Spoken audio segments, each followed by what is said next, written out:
All right, students, back at it. Unit 4, Lesson 6, Economics. Hope you're enjoying these little lesson introductions that Miss Milligan and I are doing. Miss Milligan, you were the one who made the lesson note-taking guide for 4-6. So do you want to walk us through some of it?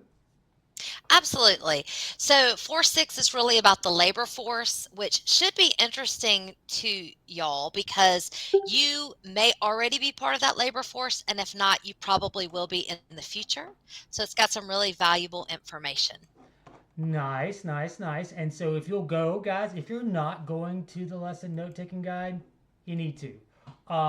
Milligan and I are going to spend a lot of time making these, and this is what we're going to make your test off of too. And this is basically, this can tell you, there's so much gobbledygook in these lessons that you could get lost. You could drown in all the stuff. But if you pay attention to the lesson note-taking guide, you're gonna be good to go. So you got it. You go down to 4-6, and you just write down right here the important things that we want you to know. What is the reservation rate? What are some factors that affect a person's reservation rate? What is your personal reservation wage? And you just write this down. You get them in there. Boom. You're going to need to know. You're going to know what you need to know for the test. So to get it down. So this lesson was the one that dealt with having degrees and everything, correct? Yes, it did. So that's some interesting information as well. We've even tried to make it super easy for you. In a lot of the instances, you'll see we've even put page numbers. Mm-hmm. Hey, can't find this answer, look at this Yep. page. But yes, it and one interesting thing about the degrees is it talks about how to make more money. Yeah. So I know a lot of you are interested in money. Also have a daughter who's a senior in high school, and we talk a lot about money and wages for the future and how she can make more money.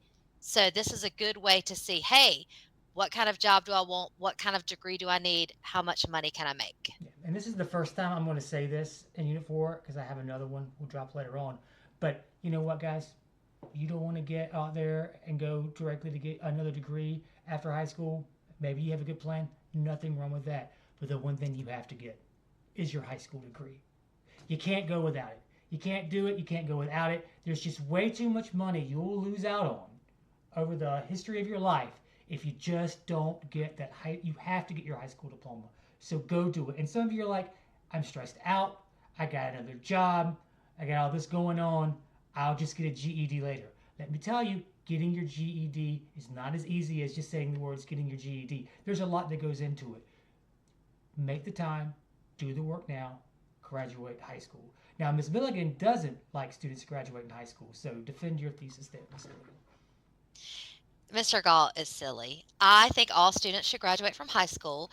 And I'm fine if you want to go into the trade route after you graduate from high school. There are so many great trade opportunities available these days. If you want to go fix cars, fix air conditions, those are great jobs. But the first thing you have to do is graduate from high school.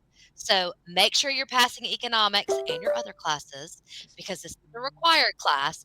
But he's right. You give up on thousands and thousands and thousands of dollars just not graduating from high school.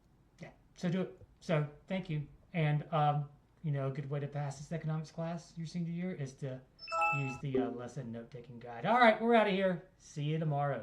Gotta press the right.